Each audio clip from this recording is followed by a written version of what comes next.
नमस्कार दोस्तों, आप सभी का स्वागत है आपके अपने YouTube चैनल पे। दोस्तों मेरा नाम है अंशित भटनागर और दोस्तों आज की वीडियो में मैं आप सभी के साथ डिस्कस करने वाला हूँ क्लास 12th इकोनॉमिक्स की first book Indian economic development के फोर्थ चैप्टर के बारे में। दोस्तों आज की वीडियो में हम डिस्कस कर रहे होंगे फोर्थ चैप्टर जो कि आपके पॉवर्टी। दोस्तों आज की वीडियो में हम फोर्थ चैप्टर पॉवर्टी के बारे में डिस्कशन करने वाले हैं, लेकिन इससे पहले हम अपनी आज की वीडियो को स्टार्ट करिए। अगर आपने हमारी लास्ट वीडियो नहीं देखी है तो आप जाके लास्ट वीडियो देख सकते हो। लास्ट वीडियो के अंदर दोस्तों हमने पॉवर्टी चैप्टर के ही एक इंपॉर्टेंट टॉपिक के बारे में बात करी थी, जो कि था आपका कह लीजिए जो मेजर्स थे। ठीक है, हमने बात करी थी कि आपके कंसेप्ट ऑफ पॉवर्टी लाइन के बारे में और साथ ही साथ में इंडिया के अंदर पॉपुलेशन कितनी थी पुअर्स की और मेजर्स कौन कौन से अडॉप्ट करे गए थे उन पॉपुलेशन को कैलकुलेट करने के लिए। ठीक है दोस्तों, अगर आपने अभी तक वो वीडियो नहीं देखी है तो आप जाके वो वीडियो देख सकते हो। ऊपर आई बटन में आपको उस वीडियो का लिंक मिल जाएगा। चलो दोस्तों आज की वीडियो को स्टार्ट करते हैं और डिस्कस करते हैं हमारी आज की वीडियो के इंपॉर्टेंट टॉपिक के बारे में, जो कि है आपका कॉजेज ऑफ पॉवर्टी। तो दोस्तों अभी तक हमने डिस्कस कर लिया है कि पॉवर्टी होती क्या है, पॉवर्टी की डिफाइन क्या है, पुअर कौन है, कितने टाइप के आप कह लीजिए पुअर होते हैं, कैटेगरी ऑफ पुअर के बारे में डिस्कशन कर चुके हैं। साथ ही साथ में लास्ट वीडियो में हम पॉवर्टी लाइन और उसके कंसेप्ट के बारे में सब कुछ डिस्कशन कर चुके हैं। तो अब एक इंपॉर्टेंट टॉपिक सामने आता है कि पॉवर्टी के कॉजेज क्या है, किन कारणों की वजह से पॉवर्टी को राइज मिलता है। ठीक है दोस्तों, और मैं 100% श्योर हूं कि इन सभी रीजंस में से, इन सभी कॉजेज में से मेजॉरिटी कॉजेज आप सभी जानते होंगे। ठीक है, लेकिन फिर भी उनको एक बार देखने की जरूरत है, एक बार एक तौर पे आप कह लीजिए रिवाइज करने की जरूरत है। ठीक है दोस्तों, तो जो फर्स्ट पॉइंट है उसके बारे में बात करते हैं। जो फर्स्ट पॉइंट है वो आपका पॉपुलेशन एक्सप्लोजन। पॉपुलेशन एक्सप्लोजन का मतलब क्या है? पॉपुलेशन एक्सप्लोजन का मतलब है कि इंडिया के अंदर जो पॉपुलेशन राइज करती जा रही है, जिस पेस से इंडिया के अंदर पॉपुलेशन राइज कर रही है, वो एक मेजर रीजन है आपके पॉवर्टी के लिए। क्योंकि इंडिया के अंदर लैंड उतना ही है, लैंड नहीं बढ़ा है समय के साथ साथ, ना ही रिसोर्सेज बढ़े हैं, ना ही आपके कह लीजिए जो एग्रीकल्चरल लैंड था वो डेवलप हो पाया। ठीक है, ना ही इंडस्ट्रियल सेक्टर इतना डेवलप हुआ है।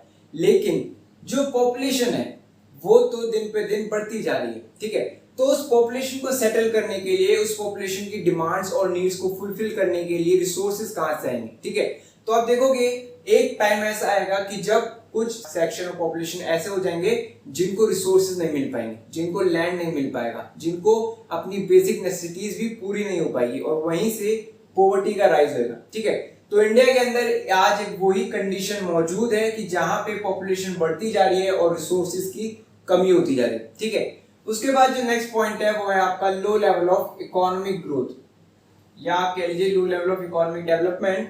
तो आप देखोगे इंडिया के अंदर जो इकोनॉमिक डेवलपमेंट है वो उस पॉपुलेशन के हिसाब से नहीं है। जिस पॉपुलेशन के हिसाब से इकोनॉमिक डेवलपमेंट होनी चाहिए, जिस हिसाब से पॉपुलेशन बढ़ रही है, उसी हिसाब से आपकी इकोनॉमिक डेवलपमेंट भी बढ़नी चाहिए, तभी इस पॉपुलेशन को सब्सिस्ट करा जा सकेगा। लेकिन सिचुएशन ऐसी नहीं है। एग्रीकल्चरल सेक्टर भी इतना ज्यादा डेवलप नहीं है और ना ही आपका इंडस्ट्रियल सेक्टर इतना ज्यादा डेवलप है। ठीक है, दोनों ही सेक्टर्स के अंदर कहीं ना कहीं लिमिटेशंस है और उसकी वजह से जो इकोनॉमिक ग्रोथ है वो इतनी ज्यादा नहीं हो पाई। ठीक है दोस्तों, अब जो नेक्स्ट पॉइंट है उसके बारे में बात करते हैं। दोस्तों जो हमारा नेक्स्ट पॉइंट है वो है आपका पुअर स्टेट ऑफ एग्रीकल्चर, जो कि अभी मैंने मेंशन करा कि इकोनॉमिक ग्रोथ लो लेवल की है क्योंकि एग्रीकल्चर डेवलप नहीं है। ठीक है, फ्रेगमेंटेड लैंड्स है, स्मॉल स्केल लैंड है सभी के पास, ज्यादा बड़ा लैंड नहीं है। साथ ही साथ में आपके पास प्रिमिटिव टेक्नोलॉजी का इस्तेमाल होता है लैंड्स के ऊपर, और जब आपके पास फ्रेगमेंटेड लैंड्स होते हैं तो आप देखोगे कि ज्यादा एडवांस टेक्नोलॉजी को भी हम इन्वेस्ट नहीं कर पाते, क्योंकि उस टेक्नोलॉजी को इन्वेस्ट करने से जो आपका कह लीजिए जो खर्चा होता है, जो एक्सपेंसेस होते हैं वो ही ज्यादा हो जाते हैं एज कंपेयर टू जो उससे निकाला जा रहा है, जो प्रॉफिट हो रहा है। ठीक है, तो एग्रीकल्चरल सेक्टर इंडिया का पुअर स्टेट के अंदर है, वो भी एक रीजन है पॉवर्टी के लिए। ठीक है, पॉवर्टी को बूस्ट अप देने के लिए। इसके बाद जो नेक्स्ट पॉइंट है वो है आपका हाई इलिटरेसी रेट। इंडिया के अंदर जो अमाउंट ऑफ इलिटरेट है, ठीक है, इंडिया के अंदर जो इलिटरेट पॉपुलेशन है वो बहुत ज्यादा है। उसकी मदद से, ठीक है, लोग आप कह लीजिए लोगों के पास एजुकेशन नहीं है, उसकी मदद से उनके पास स्किल नहीं आ पाती, उसकी मदद से उनको जॉब नहीं मिल पाती, और जॉब नहीं मिलती या लो स्किल जॉब मिलती है तो वापस से उनको कम पे करा जाता है, और ये जो सर्कल है ये ऐसे ही चलता रहता है। ठीक है, तो हाई लिटरेसी रेट एक और मेजर रीजन है कि जिस वजह से पॉवर्टी बढ़ती जा रही है। ठीक है, जो नेक्स्ट पॉइंट है वो है आपका हाई लेवल ऑफ अनएम्प्लॉयमेंट। एक तो पॉपुलेशन बढ़ती जा रही है और साथ ही साथ में उस पॉपुलेशन को सब्सिस्ट करने के लिए इंडस्ट्रियल सेक्टर या एग्रीकल्चर सेक्टर, दोनों में से कोई सा भी एक ऐसा सेक्टर इतना ज्यादा आप कह लीजिए पावरफुल नहीं है, इतना ज्यादा पॉपुलेशन को अपने अंदर एंगेज नहीं कर पाता। ठीक है, तो एक रिजल्ट निकलता है कि अनएम्प्लॉयमेंट बढ़ती है। इंडिया के अंदर रेट ऑफ अनएम्प्लॉयमेंट दिन पे दिन बढ़ता जा रहा है। ठीक है, साथ ही साथ में आप देखोगे जो रूरल एरिया के लोग हैं वो भी अर्बन एरियाज में माइग्रेट करते हैं जॉब्स के लिए, लेकिन वहीं पे सेम सिचुएशन होती है कि उनको भी जॉब नहीं मिल पाती, वो भी अनएम्प्लॉयड हो जाते हैं या फिर आपके कैजुअल वर्कर या कह लीजिए सीजनल लेबरर्स के तौर पे काम करते हैं। ठीक है, इसके बाद जो नेक्स्ट पॉइंट है वो है आपका हाई लेवल ऑफ इंडेप्टेडनेस। अब यहाँ पे अनएम्प्लॉयमेंट है, लोग रोजगार नहीं है लोगों के पास, लेकिन अपनी जो फैमिली है उसको तो चलाना ही है। ठीक है, डेली एक्सपेंसेस तो हो ही रहे हैं, उन डेली एक्सपेंसेस को इनकर करने के लिए आप देखोगे कि कहीं ना कहीं से पैसा आना चाहिए, तो वो लोन लेते हैं। ठीक है, कर्ज लेते हैं और वो कर्ज दिन पे दिन बढ़ता जाता है, उनके ऊपर हाई इंटरेस्ट रेट होते हैं और वो कर्ज दिन पे दिन हाई होता रहता है। ठीक है, बढ़ता जाता है, उसके ऊपर जो लोन होता है वो दिन पे दिन और ज्यादा बढ़ता रहता है। ठीक है, अब ये जो सर्कल है इंडेपेंडेंस का, ये भी रेगुलर चलता रहता है और इसकी मदद से ही पॉवर्टी को राइज मिलता है। ठीक है, इसके बाद आप देखोगे जो नेक्स्ट पॉइंट है वो है इनइक्वालिटी ऑफ इनकम। इंडिया के अंदर जो एसेट्स हैं, जो रिसोर्सेज हैं, वो भी इनइक्वली डिस्ट्रीब्यूटेड है। किसी के पास बहुत ज्यादा रिसोर्सेज है, किसी के पास बहुत कम रिसोर्सेज है, और यही एक रिजल्ट देता है पॉवर्टी को। क्योंकि जिसके पास बहुत ज्यादा रिसोर्सेज है वो तो अच्छे से डेवलप हो जाता है, लेकिन जिसके पास लीस्ट रिसोर्सेज है वो डेवलप नहीं कर पाता। ठीक है, और इन सभी रीजंस का एक कह लीजिए एक मेजर रीजन जो निकल के आता है वो है आपका इन्फ्लेशन। ठीक है दोस्तों, तो आप देखोगे इन सभी रीजंस को कंप्राइज करते हुए एक बहुत ही बड़ा रीजन है आपका इन्फ्लेशन। दिन पे दिन जो महंगाई बढ़ती जा रही है वो एक मेजर रोल प्ले करता है पॉवर्टी को बढ़ाने में। ये सभी जो रीजंस हैं, ये सभी जो कॉजेज हैं, ये तो रोल प्ले कर ही रहे हैं, लेकिन जो इन्फ्लेशन है वो बहुत ही ज्यादा रोल प्ले करता है, क्योंकि इन सभी रीजंस का, इन सभी कॉजेज की इंपॉर्टेंस नहीं होगी। फॉर एग्जांपल, अगर आप देख लीजिए हाई लेवल ऑफ अनएम्प्लॉयमेंट है, अगर अनएम्प्लॉयमेंट है लेकिन आप देखोगे उन अनएम्प्लॉयड पर्सन को दिन पे दिन राइजिंग इन्फ्लेशन को नहीं झेलना पड़ता। अब दिन पे दिन महंगाई बढ़ती जा रही है तो उनको लोन लेना पड़ रहा है, और ज्यादा लोन लेना पड़ रहा है, उसकी मदद से वो वापस से और ज्यादा बुरे सर्कल के अंदर फंसते जा रहे हैं और उसका रिजल्ट निकल रहा है और ज्यादा पॉवर्टी।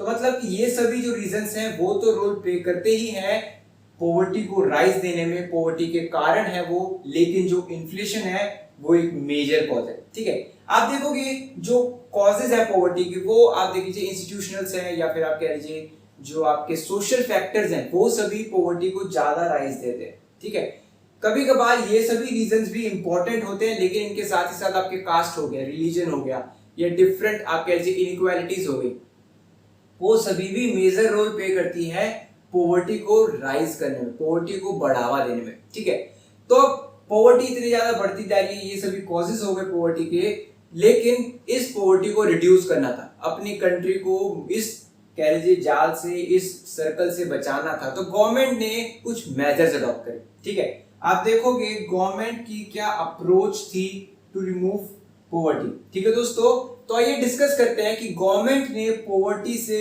हटाने के लिए, पॉवर्टी को इंडिया से हटाने के लिए कौन कौन सी चीजों को इंप्लीमेंट करा है।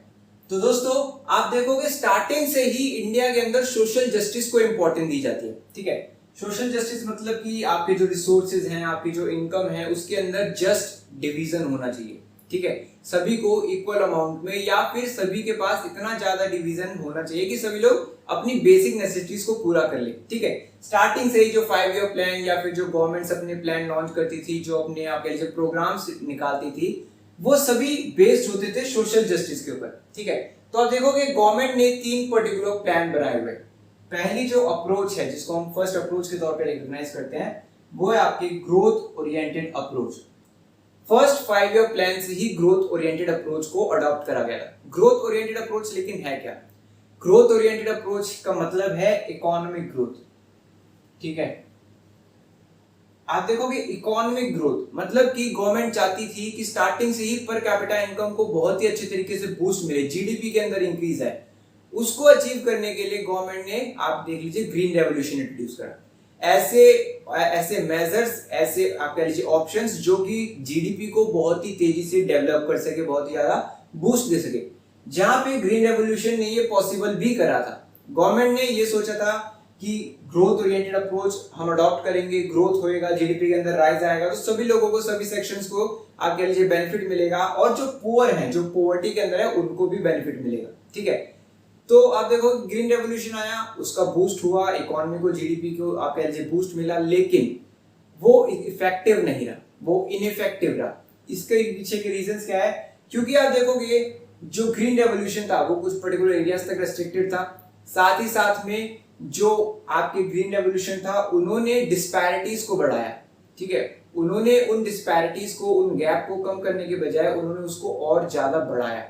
ठीक है, तो जहां पे गवर्नमेंट ने ग्रोथ ओरिएंटेड अप्रोच को यूज करके ये सोचा था कि हम पॉवर्टी को रिड्यूस कर देंगे, एलिवेट कर देंगे, लेकिन वो पॉसिबल नहीं हो पाया। ठीक है, तो गवर्नमेंट को दूसरी अप्रोच के पास जाना पड़ा। जो दूसरी अप्रोच है वो है आपके पॉवर्टी एलिवेशन प्रोग्राम्स। तो दोस्तों आप देखोगे थर्ड 5 ईयर प्लान से, ठीक है, जहां पे फर्स्ट 5 ईयर प्लान से ग्रोथ ओरिएंटेड अप्रोच को पकड़ा गया था, वहीं पे थर्ड 5 ईयर प्लान से पॉवर्टी एलिवेशन प्रोग्राम्स को अडॉप्ट करा गया था। ठीक है, ऐसे प्रोग्राम्स जिनकी मदद से इंडिया में पॉवर्टी को एलिवेट करा सके, जिनमें से आप कह लीजिए इंडिया से पॉवर्टी को हटाया जा सके, ऐसे प्रोग्राम्स को अडॉप्ट करा गया। ऐसे बहुत से प्रोग्राम्स हैं जिनको हम आगे चल के डिस्कस करने वाले हैं। ठीक है, इसके बाद आप देखोगे जो थर्ड अप्रोच थी गवर्नमेंट की, वो थी आपके मिनिमम नीड्स प्रोग्राम्स।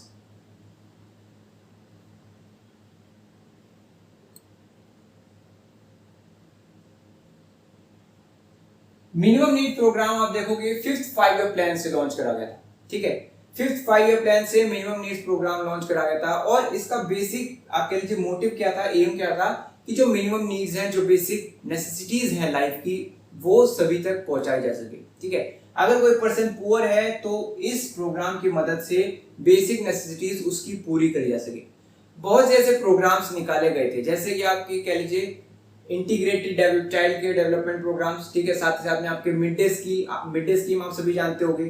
ठीक है, और इसके अलावा और बहुत से कुछ छोटे मोटे प्रोग्राम्स गवर्नमेंट ने निकाले थे, जिसकी मदद से आपकी जो मिनिमम नीड्स हैं, ठीक है, उनको पूरा करा जा सके। तो मतलब कि गवर्नमेंट ने बहुत सी अप्रोचेस को, बहुत से प्रोग्राम्स को अडॉप्ट करा था, ताकि वो इंडिया से पॉवर्टी को एलिवेट कर सके, इंडिया से पॉवर्टी को हटा सके। ठीक है दोस्तों, तो आज की वीडियो में हमने बात करी है कि पॉवर्टी के क्या पर्टिकुलर रीजंस थे, क्या पर्टिकुलर कॉजेस थे, और गवर्नमेंट ने पॉवर्टी को रिड्यूस करने के लिए कौन कौन सी अप्रोचेस को अडॉप्ट करा था। ठीक है, तो जो यहाँ पे हमने बात करी थी आपके पॉवर्टी एलिवेशन प्रोग्राम्स। ठीक है दोस्तों, तो जो पॉवर्टी एलिवेशन प्रोग्राम्स थे उनको हम डिस्कस करने वाले हैं हमारी नेक्स्ट वीडियो के अंदर। तो अगर आपको आज की वीडियो के सभी टॉपिक्स समझ में आए हो, अच्छे से समझ में आए हो, और वीडियो अच्छी लगी हो, तो वीडियो को लाइक करें और अपने सभी दोस्तों के साथ शेयर करें। और अगर इस पर्टिकुलर वीडियो से आपको कोई डाउट हो तो आप कमेंट सेक्शन के अंदर हमसे अपने डाउट पूछ सकते हो। साथ ही साथ दोस्तों, अगर चैनल पे नए हो तो चैनल को सब्सक्राइब करना मत भूलना। ठीक है दोस्तों, इस वीडियो को यहीं पर रैप अप करते हैं, बहुत ही जल्द आएंगे एक नई वीडियो के साथ।